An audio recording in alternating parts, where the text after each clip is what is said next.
Thank you. For a new driver. I'm not terrified at all here. I'm glad, because I was a little bit terrified, so. All right, how are we? Drinking good. How many of you seen me before? 6. All right, this is good. This is good. So my name's Tim. My day job, I'm a dairy farmer. Thank you, one woman, appreciate that. Rest of you, cheese binds you up at your age or something? Ran into a vegetarian this week with my truck. I was at the Culver's. You always hit a vegetarian with your truck. Coleslaw. Am I talking too fast for this section already?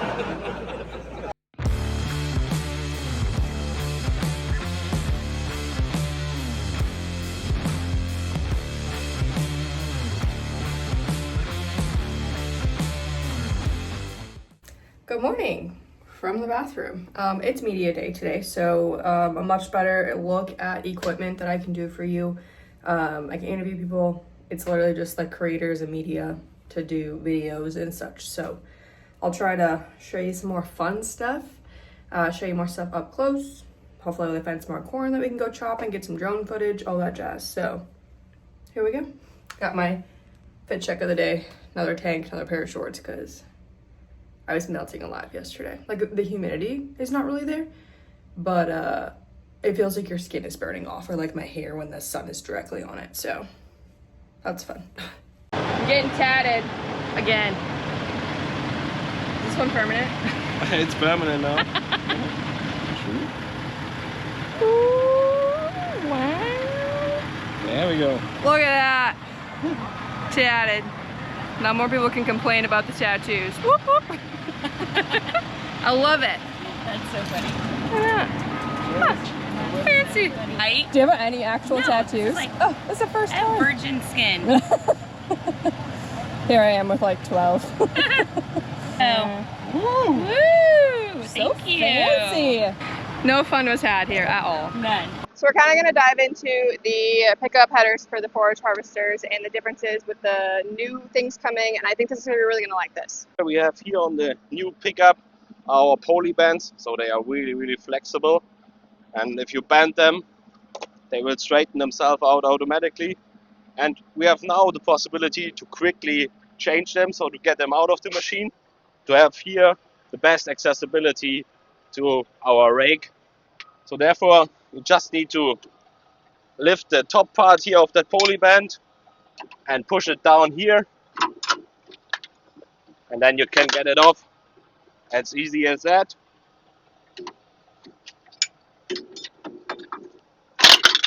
There we go. Much quicker. So now we have complete access to the tine rows attached to those tine bars, and if we unscrew them here, we have the possibility to take the complete tine bar out for maintenance, service, cleaning, or if you have wear on those tines and need to replace them after. What used to be like a 3-hour job can now take, what, 10, 20 minutes? Max? Max 20 minutes to get all of those them off. poly bands off, and then easy access, no bloody fingers anymore, so poly bands. And you can even use here the panel key to open them, so you don't need that pin. With the panel key it works the same way, so just clipping in to open the latch, and there you go. Awesome. And you can take the old pickup headers and convert them to all of this now, correct? Yeah, if you prefer them, you can also put them on here, so this will work, or get the poly bands on this one. Awesome. Sweet. And those handle like rocks stuff a lot much better. Yeah, because they are so flexible. Yeah. They can bend. Really good upgrade. It'll be, I think a lot of you will like this. I mean, it's just a lot ease of maintenance wise. I mean, there was someone in our group yesterday that said he spent 6 hours on the 2 pickup headers, adjusting, fixing, and he was like, dang, I should have just got the new ones instead of putting all the old metal style ones on. So I think it's a great upgrade on the pickup headers for your forage harvesters. Standing here on the left hand side of the pickup, you can see a huge improvement on this machine.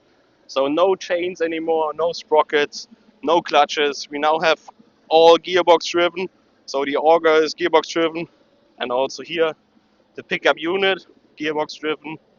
We have two individual hydraulic drives for them, so we can automatically adjust the speeds of the auger and also the pickup unit. Bigger, better, all the things, basically. Yeah. And everything is now nice and tidy, cleaned up, straight pipes here, direct driven drive shaft here going into the gearbox to drive our auger. Of course, new attachment to our new Jaguars. So now our pendulum has switched from the pickup head itself to the Jaguar side. So we are now doing the side swiveling on the Jaguar, not on the pickups anymore. Therefore, you don't need here hydraulic cylinders and that stuff. Maybe let's get another comment on serviceability, maintenance, and all the wear parts we have on that pickup. So right now you can see here, those plates are now separated into sections. So you open those 3 bolts and then you can take them out easily, section by section, so you don't have to do the whole round. And also here, those wear parts and the wear parts here inside where the crop runs through, they are easily interchangeable. So just loosen a few bolts, get them out, get the new parts in. Yeah, parts where we have the most wear, we put thicker material in. So we put the iron where we need it to increase the lifetime of all those machines here, so that you don't have to replace those parts very often in the season. As many of you know, when you can fix something quicker, easier, and it lasts longer, you're happy, right? So let's jump over to our new Orbis headers real quick. We now got here the 10,500 Orbis, so it's 14 row header now. We have here a completely new crop savers with those curtains here at the back. And one highlight you can see right here, our tires that we put on the machine, so we can keep our cutting height on the complete working width. So all those 14 rows, we can really be accurate on our cutting height and stabilize the whole machine. Talking about stability, you can see here this cable. We have also increased that in size. Coming here to the frame, you see the new frame concept that we have to carry a 14 row header on the machine. Yeah, like we had it on the pickup as well, we have also here on our Orbis header the 2 independent drives. So one is coming here, the orange part from the quick coupler. So that's then the mechanical part driving the big gathering drums. And then you can see here those spur gears in line.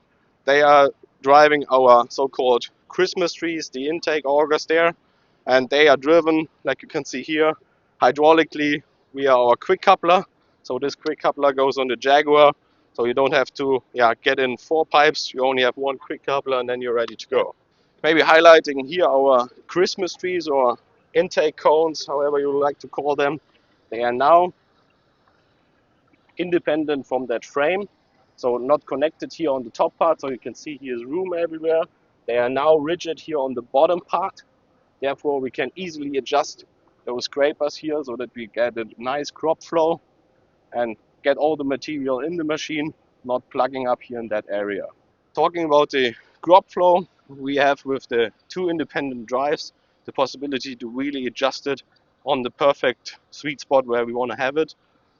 So the expert drivers would like to dial around with the numbers maybe, but for starters, beginners, and more comfort, we also have the auto mode, so you can easily run those headers in 95% of the cases in auto header mode, and therefore all the speeds will be adjusted by the machine itself.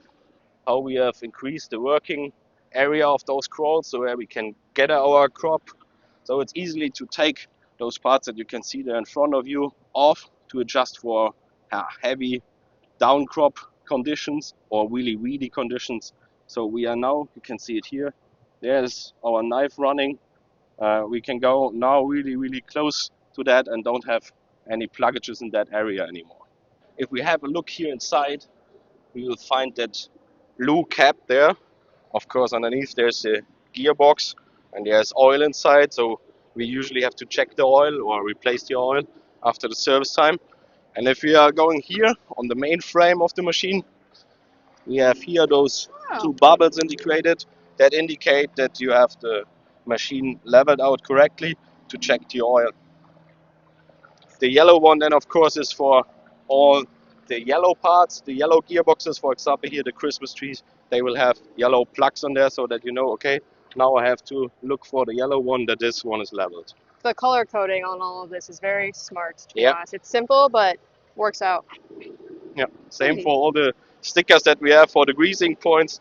So like this one here, color coded, indicating that you have 500 hours. Yeah. Making it easy so when you're busy and stressed and overwhelmed or, Yep. you know, missing things, you can Makes get it life done. much more easier. Yep. Anything else, or is that the gist? Yeah. There are so many highlights on this machine, so I could be talking here for 3 days in a row. Then you have those parking stands down there, so if you want to put it on the ground, yeah, I usually do it when it's folded up, so then I have easy access from the side, get them down, Yep. put the machine on the level ground, easy, simple. Also, the folding is pretty quick, so we have I was seen it in pretty the show. impressed when they Yeah. did it. I was like, oh. And then you just get worried when you have 14 rows how steady is it? Steady is it? But you see everything you guys have done in the tires to make it, because 14 rows gets wide and gravity and physics starts to come in. But Yeah, and we not only thought about those headers, we also increased the stability on the Jaguars. Yep. So, yeah, that we have a really stable machine, rigid. You will feel it in the field. Well, thank you for giving the overview and having the knowledge on the stuff that I sometimes don't have the knowledge on. My department is cattle, so this is important to feed cows. But I appreciate you sharing your knowledge and letting me mic you up. So Absolutely. thank you, Thanks a lot. and tatting me up. I love it. Yeah. Welcome, my name is Stefan Nook. I'm the product manager for forage harvesters at CLAAS in Hasewinkel, and I'm really happy and proud to present you the new Jaguar 1000 series, which we have launched 2 days ago in a great evening show.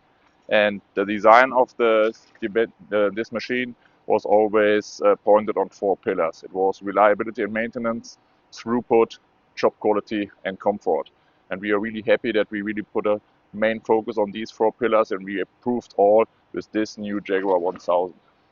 One thing you can see now here at the heart of the machine, where the crop flow starts at the feeder unit and the cutting cylinder, we now have the widest crop flow in the industry, and also maintainability is super easy.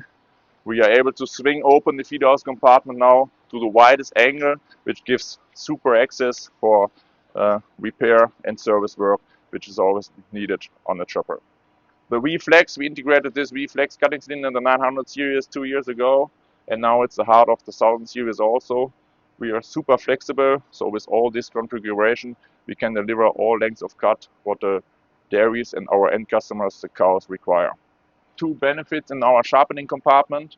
One topic is again maintainability and service. We are now really fast with resetting the stone. We can do it comfortably out of the cap and move the stone in the middle of the position of the knife, and then can reset it on the stone. Super accessibility when the feeder house is open, but also with a front attachment mounted, we kept the space that the mechanics can slide in and do it in the field. Another big benefit is water injection during grinding. We need to train our guys or give them the ability to sharpen more often during the day to keep the knife sharp, to get the best chopping quality and the best efficiency out of the machine. And because of this, we are now able to inject water during the grinding process, with avoid the risk of fire in dusty and dry pickup work conditions. It's a huge feeder unit now. It's a complete new redesign with the widest surface opening to get the crop to the biggest or widest crop flow in the industry to the V-Flex. And you also see we have hydraulic pre-compression now. This means the right pressure to the crop rollers is always delivered automatically depending on the length of cut and the different crops we are harvesting. Also, the driveline of the feeder house unit is completely new. We have an independent driveline for the feed rolls and for the front attachment now, which gives us maximum ability to dial in the right speeds to get an even crop flow and the best chopping quality out of our heads in combination with this machine. Then we walk around. First start with the cracker. One of the 4 pillars I was describing was chop quality, and to chop quality belongs kernel processing, and this is where we came from. This is our 900 series corn cracker, an MCC corn cracker with 250 millimeter diameter rollers and a gap of 608 millimeters, and then you see the distance between the rollers is 1 millimeter. And always remember, a 960 is able to chop 360 tons per hour, which means 200 pounds of fresh corn are getting through this 1 millimeter gap. Wild. This is unbelievable. But with the new machine, we have a capability to chop 480 to 500 tons, which means we are chopping 280 to 300 pounds per second, Wow. and this wasn't big enough. So we increased the crop flow. Here you see also the flexibility of our V-Flex cutting cylinder with different sets of knives, but the focus was here on the 1000 series, really the corn cracker. Huh? This is now the biggest corn cracker in the industry with the biggest rollers in diameter. We have 310 millimeter in diameter on the front and the rear roller, and then we have the widest corn cracker in the market, which gives us the biggest process surface for the best processing of our kernels. We deliver 4 different kinds of rollers. These are the shred-edge version, but there's also configurable smooth tooth rollers in a rough, medium and fine version, and with this we can deliver whatever our customers require and the different varieties and crops that chop, like corn with different kernel sizes and also milo.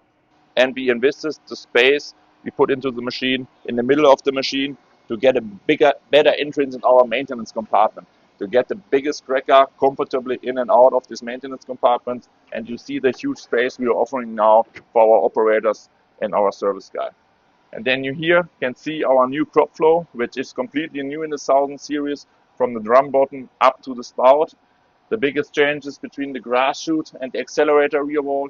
And then you have our new accelerator gap adjustment, which gives us the ability to drive the accelerator to a maximum distance of 60 millimeter to get it completely out of the crop flow in corn when the kernel processor is doing all the throwing capacity.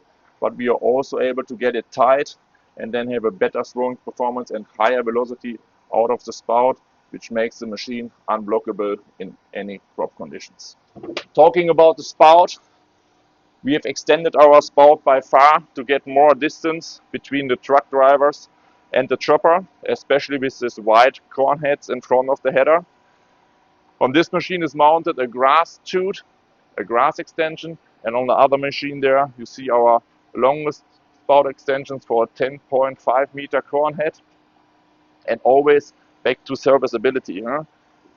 Now we have a flange plate here. You just need to get 8 bolts out, the quick couplers, and then it's super easy with a crane or a telehandler to get the extension down. So the change from grass to corn and the time we need for it has really been reduced.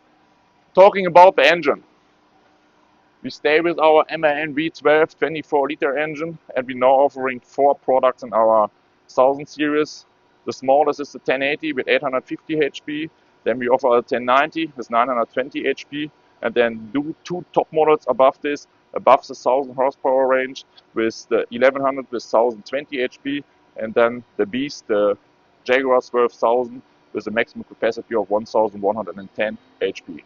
Small technical details also for our service guy. We redesigned our service compartment. You see our premium line toolbox, and then you see all necessary tools to keep a Jaguar and special tools which are needed well mounted and always with a fast access also during stressful chopping days. Talking about serviceability and accessibility, there's one real big life hack: how to go to the hydraulic motors on the left side of the machine. If Terry gives me a hand, you see how easy it is to slide out the complete big water tank, which we use for our silage additives high volume dosing. And then you see that we have full accessibility to the main drive and to our hydraulic motors, and the main drive is completely new. Integrated in the big water tank is now the new steps. I call it the stairways to heaven, reaching our new cap, which is finally integrated also on the Jaguar with the 1000 series. And we deliver the highest comfort for all operators in terms of ergonomical seating, the new joystick steering, and then all the features with the windscreen wipers, the new sound system, the new seat, swiveling, heated and cooled, and by far the quietest cab in the industry. What I want to show you now is some moving parts. I will close the feeder house compartment. I will go into the cab.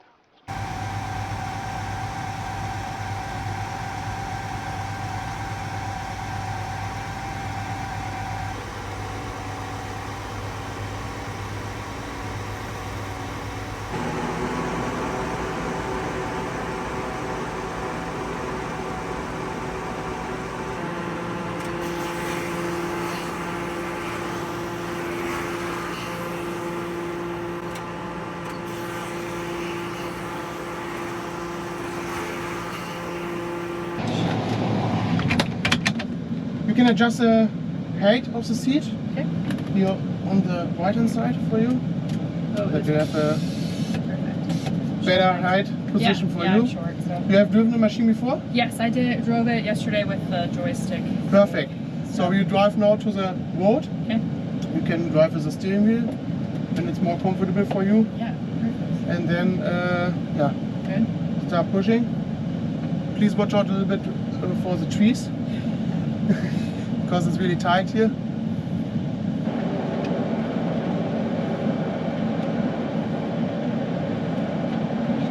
Oh, you cannot see anything when you come out here. Now I can see more, even better. Okay. Here we have a dead end here, so there's not Oh, much perfect. traffic there. Perfect there. I just didn't realize how much the trees stuck out. Yeah.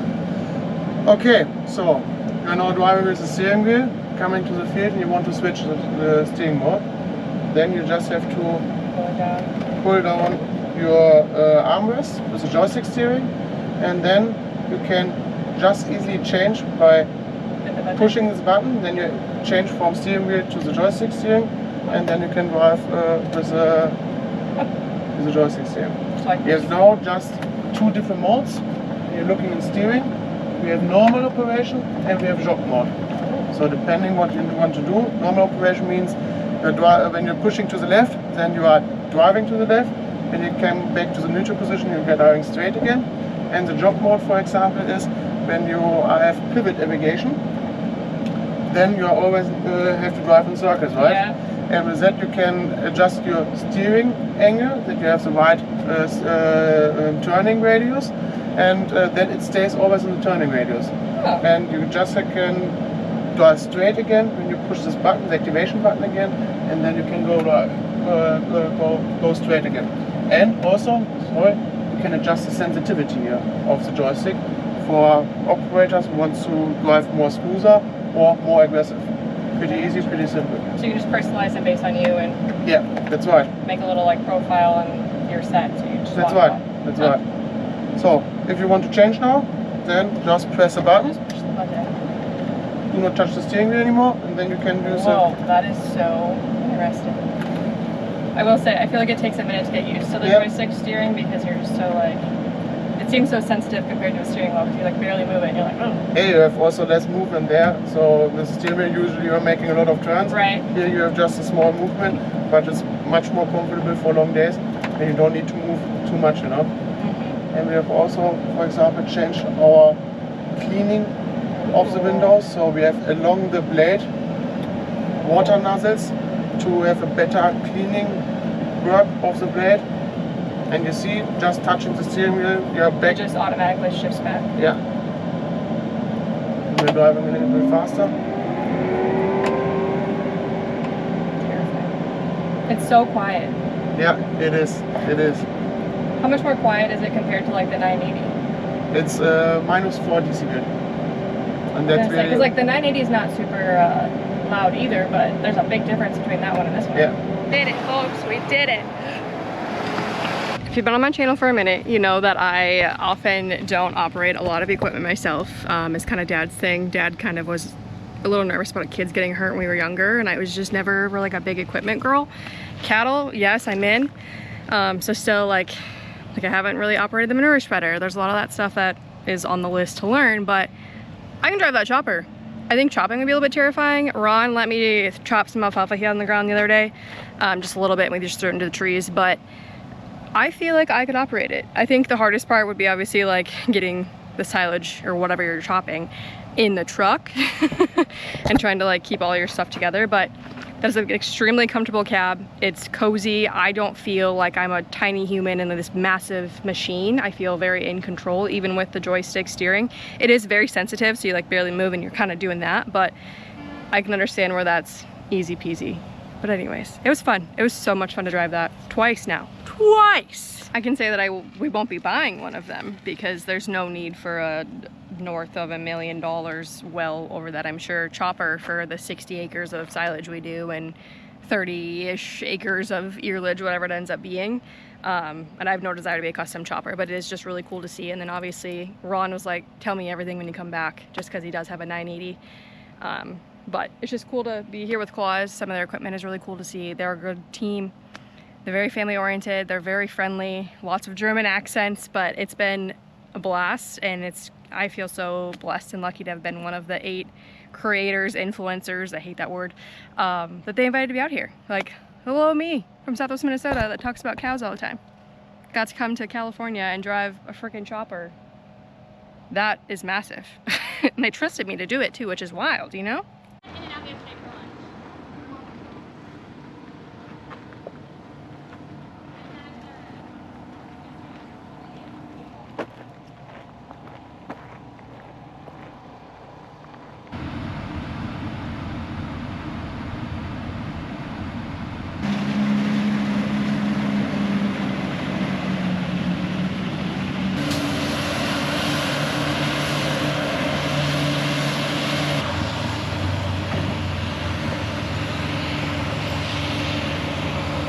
So we're in the cab now, chopping some real corn with Jim, hanging out.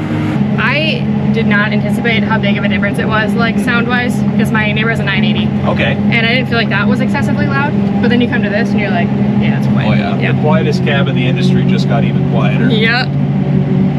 Alone with your thoughts in here. Or Yeah, I know. I can, when the machine's at idle, you can barely hear the knife drum running. Oh my gosh. You're like, is it on? Is it, what's happening? Yeah, I almost need a little symbol on the screen to tell me that it's spinning. Right?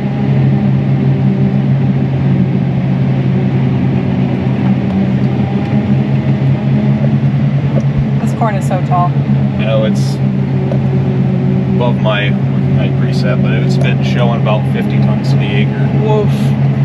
Woof. Yeah. We hope for 30 where I'm at. Yeah, So this is my neck of the woods too. 30 is pretty where are you good. from? Eastern Ohio. Oh yeah. Yep. You're probably every once in a while you'll get closer to 35 and you're like, Yeah, oh my well, gosh, we man, hit the lottery. We're cooking. But I just think like the ears on this corn is like taller than my head. Yeah, yeah. And they're like, how many around? They're just massive. It's insane. So you're using the joystick. Do you like the joystick better than the steering wheel? Oh, I love it. As soon as I get into the field, the steering wheel goes up and the joystick I can steering see it. comes I on. think like going down the road, it just gives me Yep. like a little like, because if you barely touch it, you're swerving in road gear. Yeah. It's just different to like be driving something and Yep. think, hey, it's not a steering wheel. Like he's just hanging out. It's not even a steering wheel. But I know it's really a pleasure to use. After it kind of feels like you're sitting in a recliner chair after a little while. what's your speed with the 14-row header now? Depending on yield. Yesterday I was around 3.5. Today corn's a little taller, so Yeah. I'm somewhere around 2.5. Did the speed decrease quite a bit with the wider header, or is it just because we're in such tall?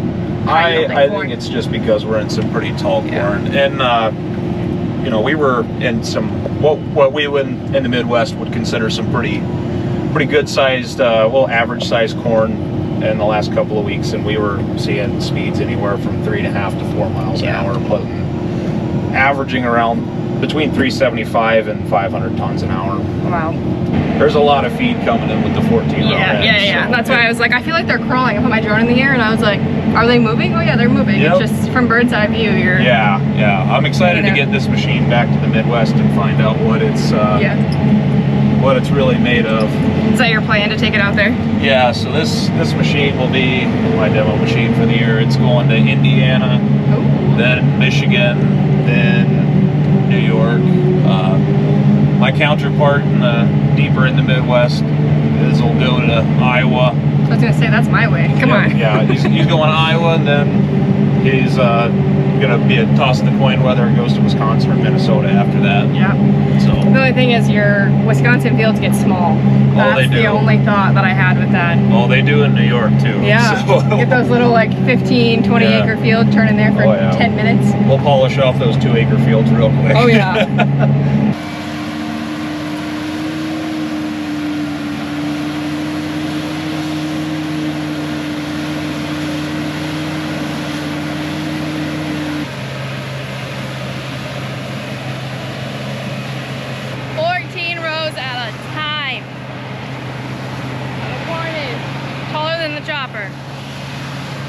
Slow, but so much silage coming through there at one time, and these ears of corn are freaking huge. They're just so like wide, girthy. So anyways, rolling. Some drone footage for you. Got some in-cab footage. Pretty much showed you the whole dang thing at this point. The soil type here is a little bit heavier ground than we were in the first day when we were out and about with shopping. There's actually some like, this feels like a little more soily, to be honest. Not just like beach sand, but it's a fun world. So anyways, 14 rows at a time. He's hitting almost 50 tons of silage per acre. Woof, that's, we hope for 30. So it's just wild to see agriculture in different parts of the country.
Alright, we're done out in the field with the choppas. We're gonna go tour a local dairy now and go see what California agriculture in the dairy sector looks like. I think they have a lot of cows.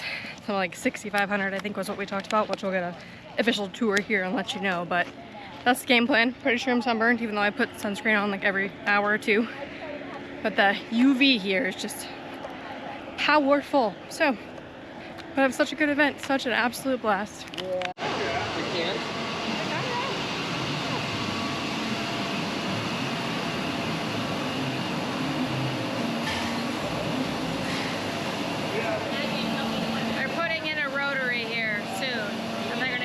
From like 5,800 cows to like 9,000.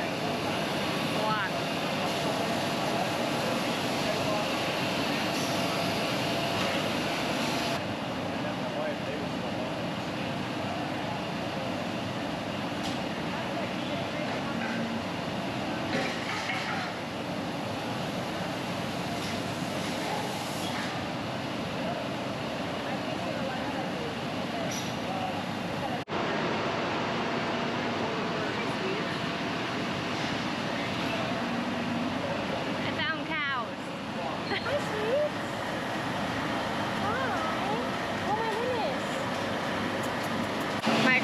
Had a dairy, and up until the last few years they sold out. But I grew up in a double 20 milking cows every so often, and I actually genuinely miss it. Obviously I didn't do it every single day, but I kind of miss the like sound and just the rhythm of doing it. It was a lot of fun, to be honest. Makes me a little sad, but this dairy is also converting from Holsteins over to Jerseys. So there's that going on. They're getting the premium for Jersey milk, butterfat, all that jazz. And they can feed a little bit less feed when they have water restrictions, which is really interesting. So this is the new rotary that they're putting, or the rotating one they're putting in, because the other one they said is like 35 years old, so they're ready to upgrade. They're going to increase capacity, all that jazz. So they're working on that. January time frame is what they were saying. Tropical tree, weird. It's crazy. They're gonna milk a lot more at a time, to be honest.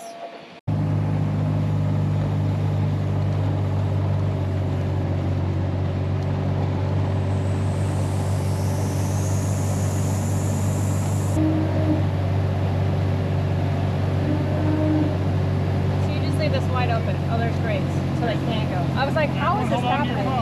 Got it. I was like, how are they doing this? How are your cows not out? That works. Citrus grapefruits? Yeah, they feed a lot of citrus fruits, so that's wild. Okay. Oranges, Are they grapefruits. not edible because like very red and orange eat it? Okay.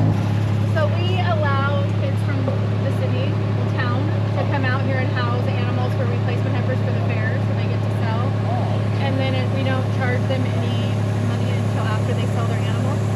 So they feed, so we all take turns doing mornings and afternoons, and then I do lunch and late night snacks is what I call it. So yeah, so these are two kids that live in town. We give them animals, and then they come out here and they're doing their chores. But this was our show cow barn when we were showing big time across the country. Now all our animals are in Wisconsin with our show cow manager when he left. So now these are all just the kids' fair animals. That's awesome. I love that you can get like them And we involved. have a micro Highlander in the mix over there. Oh, fun. Really? When we bought her, we didn't realize how much the semen was going to be to breed her. Oh, Hi. Oh, you're so sweet. So sweet.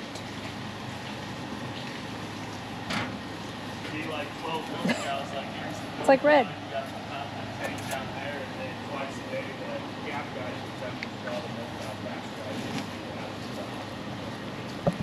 So cute. As you mentioned, you probably heard a little bit, they are feeding citrus byproducts and even like whole limes, whole grapefruits, etc. that are otherwise kind of not suitable for human consumption.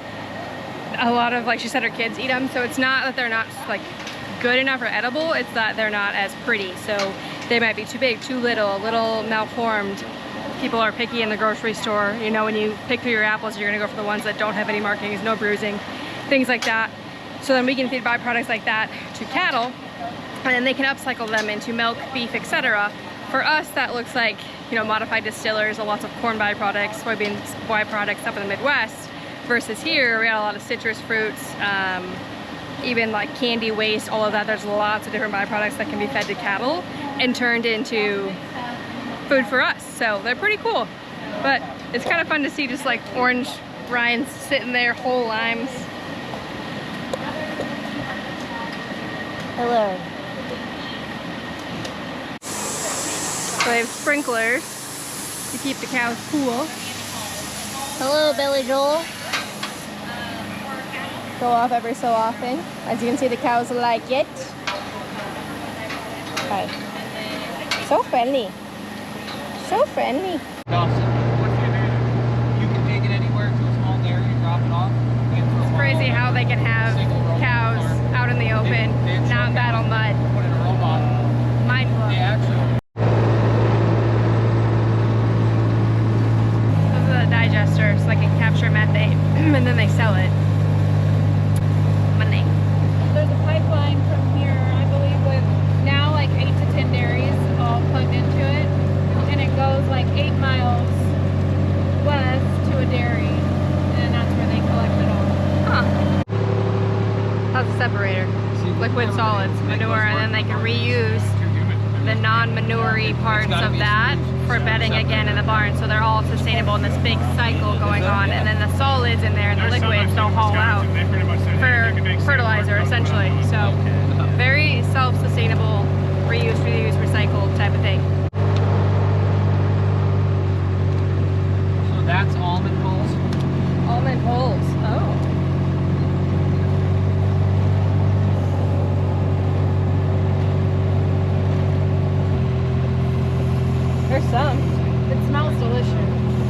fun smell to have. It's completely different than like where I'm from. It's corn and corn and corn products and.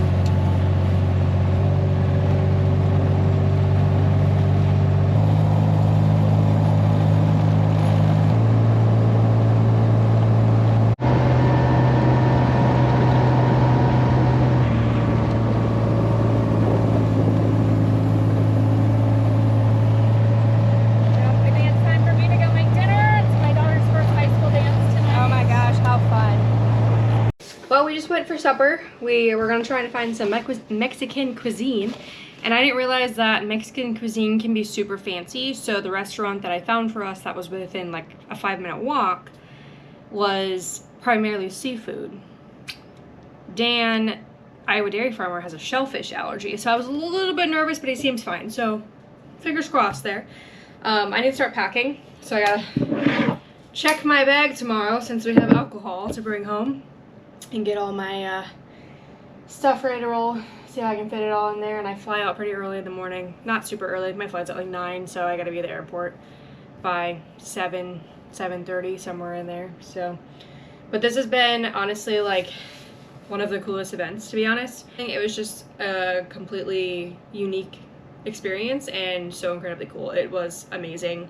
The chopper is, to be honest, pretty badass, and I'm just stoked that I got to be a part of it. But can't say that we'll have one of the new choppers because it just doesn't make sense for operation, but the fact that I got to drive it twice and experience it, sit in it, and really watch that thing just mow down corn was such a blast. So I hope you enjoyed the 2 videos that I put up, the shorter one and the one that was a little bit more in-depth. As always, got any questions, let me know. I'm gonna hit that subscribe button. Hopefully we'll catch you on the next video and all of them beyond. But back to our regularly scheduled programming very soon of cows, chaos, and gearing up for chopping season for our own, you know?